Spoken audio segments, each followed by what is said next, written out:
అందరికీ నమస్కారం. ప్రపంచంలో మనం ఎక్కడా చూడని విధంగా రాముల వారి కళ్యాణం ఒంటిమిట్టలో జరుగుతుందండి. ప్రత్యేకించి రాత్రి వేళల్లో జరగడానికి గల విశేషాలు, ఎందుకంటే భద్రాచలంలో అలాగే మిగతా రామాలయాలు అన్నింటిలో మనం చూస్తూ ఉంటాము. చైత్రశుద్ధ నవమి రోజు కళ్యాణం జరిపిస్తారు మధ్యాహ్నం సమయంలో సరిగ్గా 12 గంటలకు.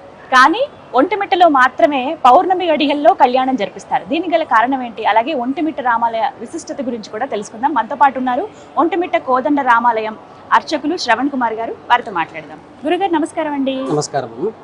ఓం శ్రీ కోదండరామ స్వామి నమః.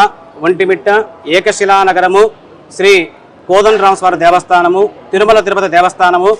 త్రేతాయుగంలో అయోధ్య నుంచి శ్రీ సీతారామలక్ష్మణులు ముగ్గురు కలిసి వనవాసానికి యొక్క ప్రాంతానికి వచ్చారు.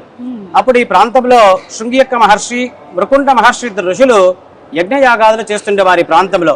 వారికి రాక్షసులు వచ్చి అడ్డుపడుతూ ఉంటే రాముల వారిని ప్రార్థిస్తే రాముల వారి ప్రాంతానికి వచ్చి యాగానంద రక్షించి ఆ ఋషులకి స్వామి దర్శనమిస్తారు కోదండరామ అవతారంలో.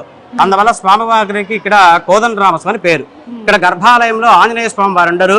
ఎందుకంటే రాముల వారి యొక్క ప్రాంతానికి వచ్చేసరికి రాముల వారికి ఆంజనేయ స్వామి వారికి ఇంకా ఈ ప్రాంతంలో పరిచయం ఏర్పడలేదు. అందువల్ల గర్భాలయంలో స్వామివారి పాదాల చింతన ఇక్కడ ఆంజనేయ స్వామి వారు ఉండరు. తదుపరి గర్భాలయానికి ఎదురుగా అభిముఖంగా స్వామివారు భక్త సంజీవరాయ స్వామి ఉంటారు. స్వామివారి యొక్క పాదాలు ఆంజనేయ స్వామి యొక్క శిరస్సు సమానంగా ఉంటుంది.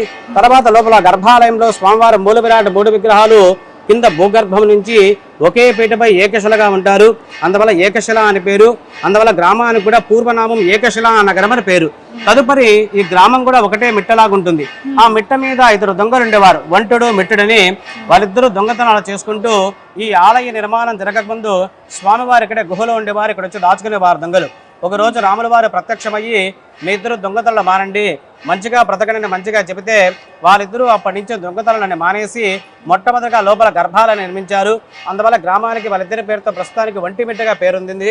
తదుపరి ఇక్కడే బెమ్మెర పోతనామాతలు భాగవతం రచించారు. అలవైకుంఠపురము నగిరిలోని కొన్ని చరణాలు గుర్తు రాకుంటే పోతన గారికి రాముల వారే స్వయంగా వచ్చి తాళపత్ర గ్రంథాల్లో పూర్తి చేస్తారు. పలికినది భాగవతం అట, పలికించుడు వారు రామభద్రుండట అని ఆ భాగవతాన్ని ఇక్కడే రాముల వారికి అంకితం ఇస్తారు. ఒకసారి తాళ్లపాక అన్నమాచాల వారు వస్తారు. దేవాలయ దర్శనానికి వస్తే ఈ దేవాలయ తలుపులను వేసేసి ఉంటాయి. ఆయన మండపంలోనే కూర్చొని సంకీర్తన గానం చేస్తే వాకిలిని తెరుచుకొని రాముల వారు దర్శనమిస్తారు. రామ రామ సమర విజయ రామ అని. తదుపరి ఇక్కడే మాలబోబన్న అని మహాభక్తుడు ఉండేవాడు. రోజు బయట తూర్పు ద్వారం వద్ద నిలబడుకొని భజన పాటలు పాడేవాడు.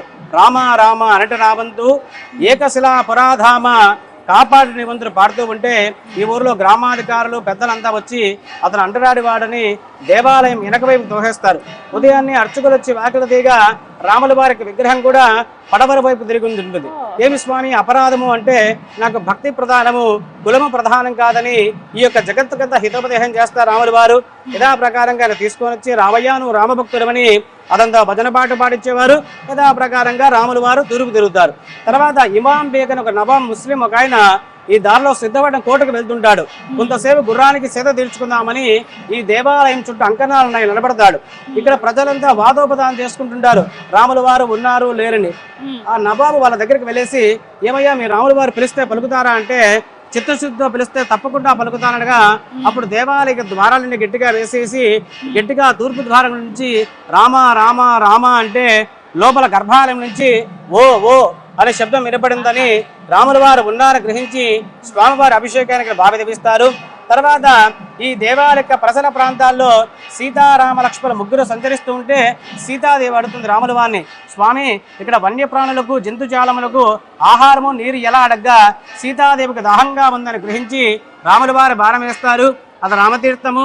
లక్ష్మణ స్వామి బాణమేగా లక్ష్మణ తీర్థమని 2 కులలు ఏర్పడాయి. తర్వాత ఇక్కడనే అయ్యలరాజు రామభద్రుడని అతను చిన్న పిల్లవాడికి ఉన్నప్పుడు వాళ్ళ తల్లిదండ్రులు బ్రహ్మోత్సవాలకు వస్తారు. బయట స్వామివారికి ఉత్సవాలు చూస్తూ ఆలయం లోపలే పిల్లవాడిని మర్చిపోతారు. ఆ పిల్లవాని కోసం రాత్రంతా వెతుకుతుంటారు. ఉదయాన్నే మళ్ళీ స్వామి దర్శనార్థం వచ్చి పిల్లవాని కోసం వెతుకుతుంటే లోపల మండపంలో అంతరాలయంలో నిద్రిస్తుంటాడు. ఆ పిల్లవాడి చిక్కిలకంతా పాల గుర్తులుంటాయి. సీతాదేవి వచ్చి పాలిస్తుందన్నమాట. ఆ పిల్లవాడు పెద్దవాడై రామాభ్యుదయ కావ్యం రచిస్తాడు. ఆయన అష్టదిగ్గజాలు కవి.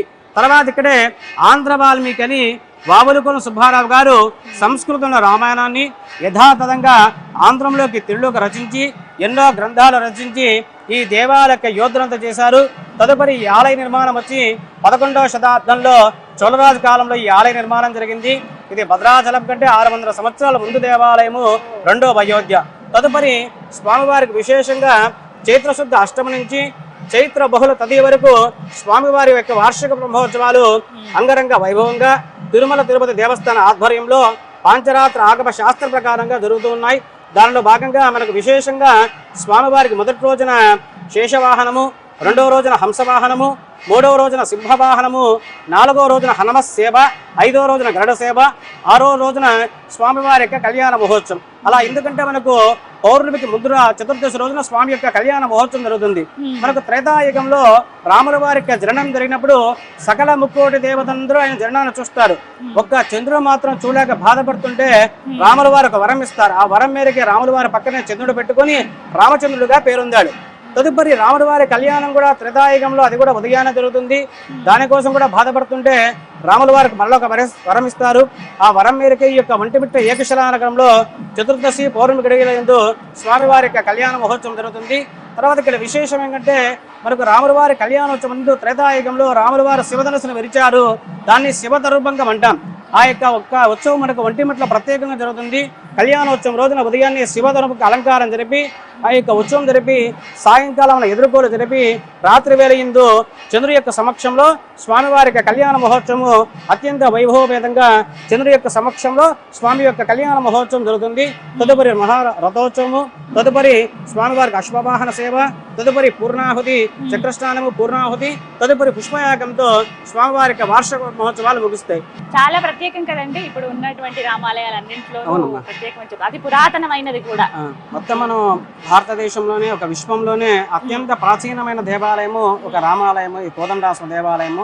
చాలా అయోధ్య తర్వాత రెండవ అయోధ్య అని పేరుగాంచిన దేవాలయము. ఈ యొక్క మూర్తులు మన గర్భాలయం నుంచి భూమి నుంచే స్వయంగా వెలిసింది ఒకటే రాయి, దాని ఏకశిలగా ఉందన్నమాట. స్వామివారి సీతారామ లక్ష్మణులు స్వామివారి కూడా గర్భాలయంలో మూర్తి కూడా ఇప్పుడు రాయి కాదు, మనకు చాలా కుంకుమూరణంతో ఉన్నది. స్వయంగా మూర్తి మన సాలగ్రామం ఏ విధంగా ఉంటుందో ఈ విధంగా కుంకుమూరణంగా ఉంటుంది స్వామివారు. అలా చక్కగా నిలబడి ఉన్నారు. స్వామివారు మనకు స్వయంగా ఉన్నట్టుగానే ఉంటుంది. మనకు సీతారామ లక్ష్మణులు స్వయంగా అక్కడ ఉన్నట్టుగానే మనకు అనిపిస్తూ ఉంటుంది. అంతే. త్రేతాయుగం నుంచి స్వామివారి యొక్క మనకు జాంబవంత యొక్క ప్రతిష్ట, త్రేతాయుగంలోనే ఏకశిలకు జాంబవంతుల వారు ప్రాణప్రతిష్టాపన చేశారు. తదుపరి స్వామివారికి అర్చనాది కార్యక్రమాలంతా దేవాలయ నిర్మాణం నుంచి జరుగుతున్నాయి అన్నమాట. 11వ శతాబ్దం నుంచి స్వామివారికి విశేషంగా బ్రహ్మోత్సవాలు, నిత్యోత్సవాలు, మాసోత్సవాలు, పక్షోత్సవాలు, సంవత్సరోత్సవాలన్నీ 11వ శతాబ్దం నుంచి స్వామివారికి ఉత్సవ కైంకర్యాలన్నీ జరుగుతున్నాయి. కళ్యాణం చాలా ప్రత్యేకం అండి. ఇంకా సంవత్సరం పొడవునా ఇంకా ఎటువంటి కార్యక్రమాలు జరుగుతాయి ప్రత్యేకంగా? ప్రతి యొక్క స్వామివారికి విశేషమైన కార్యక్రమాలు ఉన్నాయమ్మా. ప్రతి శనివారం స్వామివారికి ఉదయాన్నే 6 గంటలకు స్నపన దినమంజన ఉంటుంది మూలమూర్తులకి. అలాగనే ప్రతి పౌర్ణమికి స్వామివారికి కళ్యాణ మహోత్సవం ఉంటుంది. అలాగనే ప్రతి ఆదివారం స్వామివారికి స్వర్ణ పుష్పార్చన సేవ ఉంటుంది. తదుపరి విశేషమైన పర్వదినాల్లో స్వామివారికి ఉత్సవాది కార్యక్రమాలు అత్యంత వైభవంగా జరుగుతూ ఉంటాయి ఇక్కడ. చాలా సంతోషం అండి. స్వామిని దర్శించుకోవడం ఒక మహద్భాగ్యం. అలాంటిది మీరు ఎన్ని సంవత్సరాలుగా ఇక్కడ అర్చకత్వం వహిస్తున్నారు? దాదాపుగా 15 సంవత్సరాల నుంచి అర్చకత్వం చేస్తున్నానమ్మా. మా నాన్నగారు కూడా ఇక్కడ చేస్తున్నారు, ఆయనతో పాటు నేను చేస్తున్నాను. ఒక మాట అడుగుతాను, మీకు కలిగినటువంటి నిదర్శనాలు ఏవైనా రామయ్య ఏమైనా చూపించారా? నిదర్శనాలు అంటే చాలా ఉన్నాయమ్మా, చెప్పుకోదగ్గవి. భక్తులంతా చెప్తుంటారు, వాళ్ళ యొక్క నిదర్శనాలే మాకు నిదర్శనాలు. భక్తుల యొక్క నిదర్శనమే నిదర్శనాలు. చాలా మంది వివాహం కాని వాళ్ళు వస్తారు, స్వామి దగ్గర దర్శనార్థమే వచ్చి స్వామి మా యొక్క వివాహం కాలేదు, మా కుమారుడు కానీ మా కుమార్తె కానీ దర్శించుకుని వెళ్తుంటారు. తిరిగి మళ్ళీ వచ్చి వాళ్ళ ముహూర్త పత్రికతో వస్తారు, స్వామి మా యొక్క కళ్యాణ మహోత్సవం మాకు అనుగ్రహించారు అని స్వామి దర్శనం వస్తారు. అవన్నీ మాకు అనుభూతులే. అలాగే సంతానం కోసం వస్తారు, అమ్మవారిని దర్శించుకోవడం కోసం. ఇక్కడ లోపల ప్రత్యేకంగా సంతాన వేణుగోపాల స్వామి ఒక ఉత్సవమూర్తి ఉన్నారు. ఆయన దర్శించుకోవడానికి అనాథనీయంగా వస్తుంటారు, ఆయన దర్శించుకుని వెళ్తుంటారు సంతానం కోసం వచ్చేవాళ్ళు. అలా వాళ్ళు దర్శించుకొని మరలా సంతానంతో తిరిగి వస్తారు. అప్పుడు చెప్తారు, అవన్నీ మాకు అనుభూతులే. స్వామి యొక్క కళ్యాణోత్సవానికి ప్రతి ఒక్కరికి వివాహం కోసం ప్రత్యేకంగా వస్తారు, అది వివాహానికి సంబంధించి. అలాగనే పుత్ర సంతానము లేదా సంతానం కోసమని ప్రత్యేకంగా సంతాన వేణుగోపాల స్వామి ఉన్నారు, ఆ సంతానం కోసం స్వామి దర్శించుకుంటారు. తిరిగి మళ్ళీ భక్తులు వచ్చి ఆ యొక్క ఫలితం పొందిన తర్వాత స్వామి దర్శనార్థమే వస్తారు. అవన్నీ మాకు అనుభూతిగానే ఉంటాయి. భక్తుల యొక్క అనుభూతులే మాకు ప్రత్యేకంగా స్వామి యొక్క అనుగ్రహం. చాలా సంతోషం అండి. ఆయన అనుగ్రహం అప్పటి నుంచి ఉంది. ఎప్పుడైతే ప్రతిష్ట గావింపబడిందో అప్పటి ఏదో ఒక రూపంలో ఆయన చూపిస్తూనే ఉన్నారు దర్శనాలు.